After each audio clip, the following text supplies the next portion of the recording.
Сагаты Рыштоны вакцинации сауп ламмагашка уйтыхай журналистен Фекушенкотта республикаяна нирсинат қаққанын министрады Шайрак Пульманулак болиты лаура.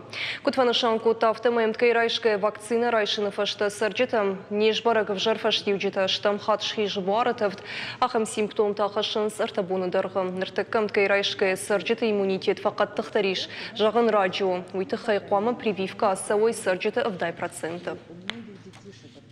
Вакцинация на сегодняшний день – это великое благо, которое получило человечество с конца 18-го, начала 19 века, и благодаря которому большая часть инфекционных заболеваний, от которых погибали огромное количество людей, эти инфекции стали управляемыми.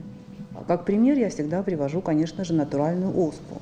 И если бы человечество не было единым в своем желании в свое время победить это заболевание, приятно, конечно, осознавать, что пионером в этой области была наша страна, то есть Советский Союз тогда. И благодаря этой вакцинации и содружеству вот такому, единству человечества всего, да, в 80-м году ВОЗ объявила о ликвидации натуральной оспы во всем мире. А на сегодня, да, мы стараемся, мы нащупали какие-то методы лечения, у нас есть все-таки и средства этиотропной терапии на сегодняшний день.